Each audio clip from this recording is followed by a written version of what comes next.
and welcome to Subjective Thoughts. And our comic for today is Gotham by Midnight, Issue 1 by DC. Now, there is supernatural shit in this one, so if you are in any way squeamish, you have been warned. Also, spoilers. Alright, here's the team.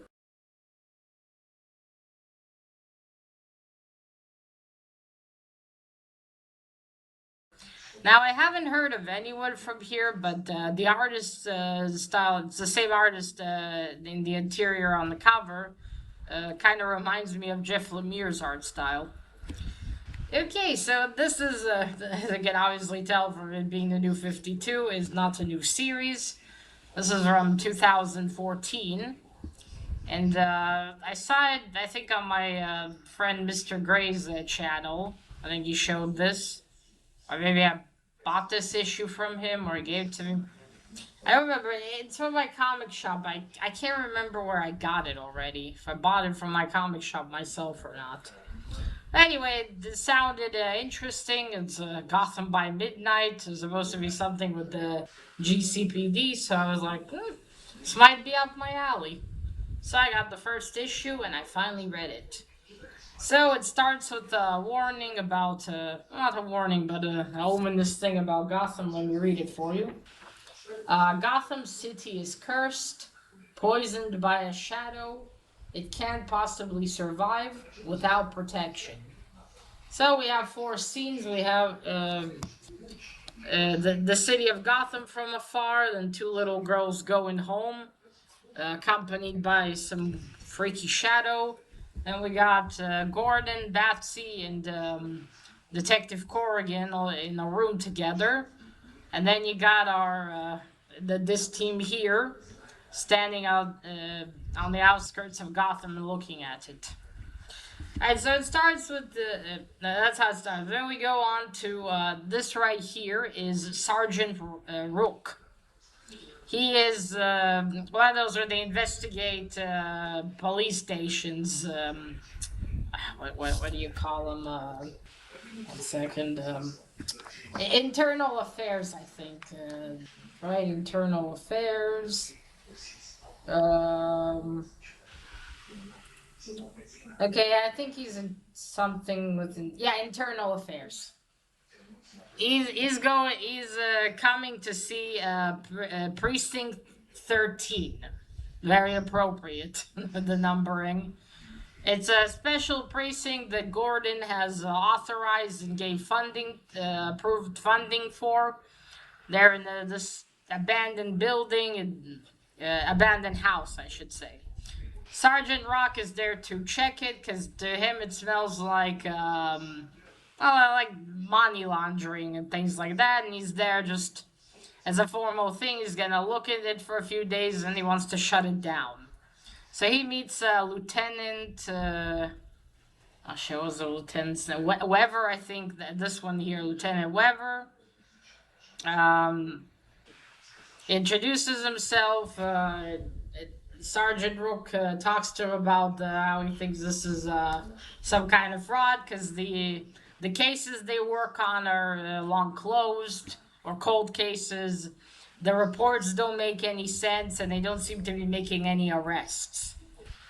Well, then we're introduced to the forensics guy, this one here, and one of the, or I guess both of them are consultants, and the consultant, this is the nun lady, Justine, I think. Justine, and then we have the two detectives. This is Detective Corrigan, Jim Corrigan, and this is Detective Drake. Lisa was her name. Yeah, they're this team. The lieutenant asks the nun where is Corrigan, while the forensics guy shows Sergeant Rook some a salt figure made out of salt that was one criminal they caught. Corrigan's somewhere else in the city. He's in a what seems to be a warehouse full of statues. He's inspecting them, and then Batsy appears and gives him some files. Asks him, why can't I send them to you digitally? And he says, and reacts badly to my It seems to have some sort of either abilities or powers involved with supernatural.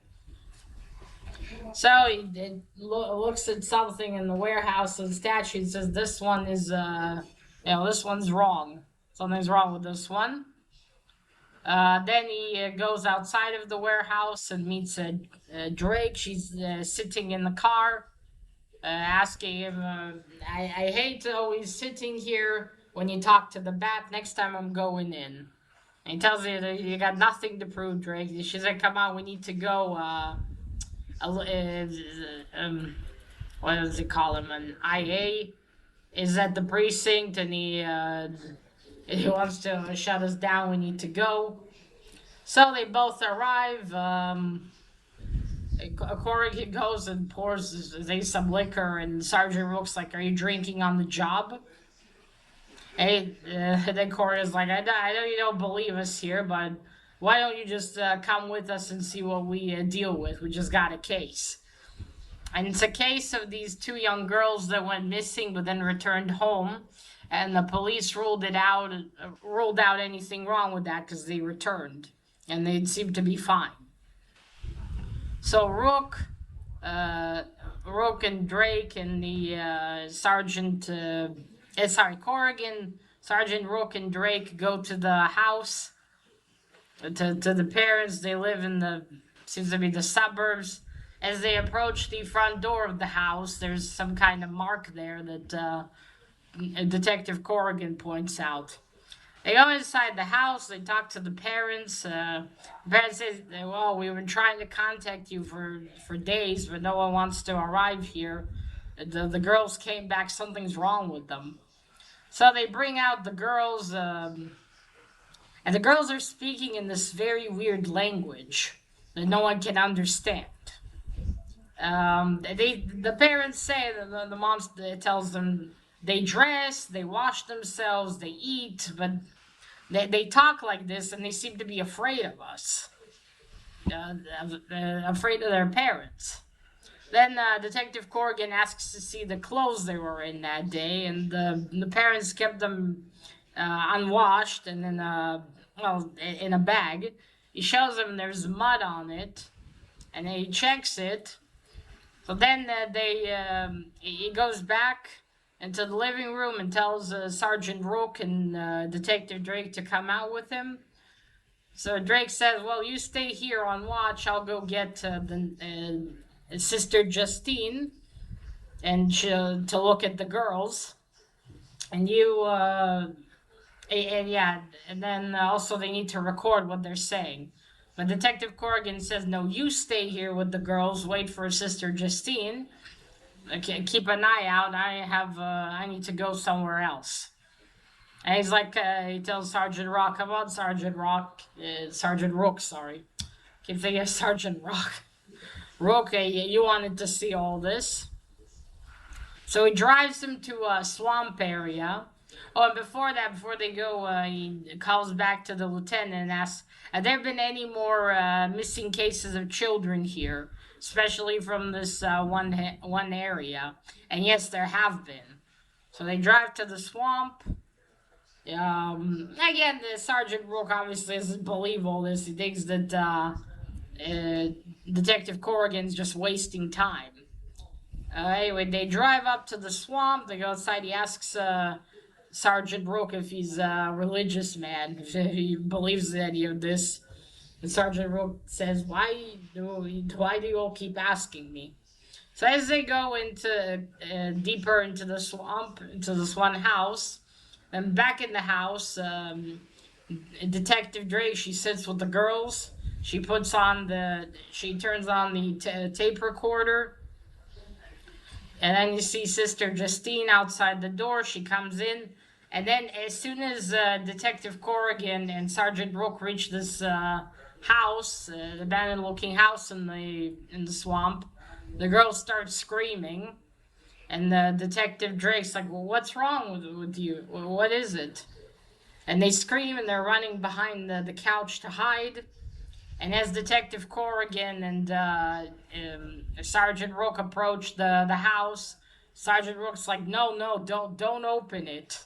He feels something. He feels something really bad. Right? And Detective Corrigan's like, you wanted to see what our job is, Sergeant. And he opens the door, and in this building, it looks like it used to be a school. And you see a bunch of children sitting at the tables, and a creepy ghost nun is teaching them something from the board. And that's it. That's how the first issue ends. Whew. This one was this was a really cool read. Okay, so first the cover. Cover is done by the an interior artist I've already said, Temple Smith. Never heard of him, but again, the style, mainly inside, reminds me somewhat of Jeff Lemire a little bit. That's a very cool cover. You got Corrigan, the figurehead here. There's the lieutenant, the forensics guy, Sister Justine, Detective Drake, and Sergeant Rook. I'll show you the art. This is the first page. You see, those are the girls. That's probably the shadow of the nun. There's Betsy. Yeah, I like this style. There's also the I like Jeff Lemire's style, and there's also the artist. I always forget his name, but he drew he did the interior art in Batman Nosferatu. Love that one. So you see, there's the 13th precinct. But yeah, I like the dreary colors here. They work very well with this kind of story. Really give out an appropriate atmosphere to all of this. There's Detective Corrigan. You can see that there. This is that forensics guy. I forgot his name. It says this is so old. It's already 10 years old. I think I can show you some more. I really gotta show you that creepy nun. I think it'll be okay because it's so old by now. There's the girl screaming, then the nun starts to pray. So yeah, there we go. I gotta show you this nun. It's a hell. I say it tells him it's a hell of a job. There, look at that face, or what you can see of it. Why is it always a creepy nun or something? There you go. You see, gray colors, very spooky. There's the missing children. So that was the first issue of Gotham by Midnight, and I got it right. This is the kind of thing I definitely enjoy. It's got the supernatural. It's got Gotham. It's got some Betsy in it. Very cool. Also interesting that Gordon would even make such a precinct, such a unit for this kind of stuff. I guess after working with Batman for so many years, I guess you have to open your mind to some stuff. But it's interesting. And what was it like before deciding one issue that he opens it? You know, before I read this, I thought this might be Constantine. But no, it's, never heard of Detective Corrigan. Yeah, this is very cool. The story is also very interesting. You got the special precinct for supernatural cases. Small has got people that know what they're doing about this. Following the supernatural cases and leads. Stuff that the regular police can't handle. They don't know what to do with that. And they have Betsy helping them as well, so that's also very cool. And it's not a very long series. It's just got 12 issues, but I am interested in what kind of cases they're going to come across and how they wrap it up with this nun. So it seems like the nun is kidnapping the children and taking them to class and teaches them language that's long dead. So it's interesting how old the nun is. And why is she doing that? Because the children are not harmed. And Detective Corrigan says that what the girl's problem is, why they're talking like that, is that they have they have an infection. Not kinetic, but oh shit, what did he call it? It's not kinetic. It's let me look. Have some sort of. There we go.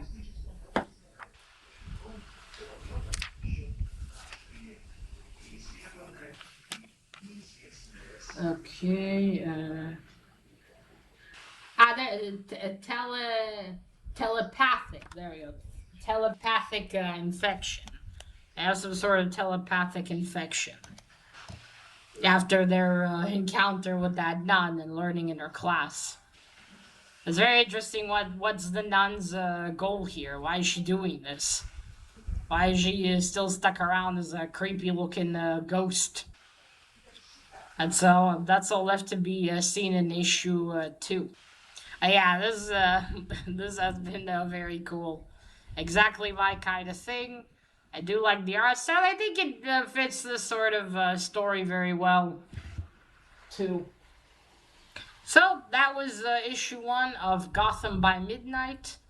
Makes me constantly think of Gotham by Gaslight. That story. So yeah, fantastic. I'll definitely either get the other issues, or I do hope there's maybe a trade, because I would like to sit and read this whole thing. I enjoyed it a lot.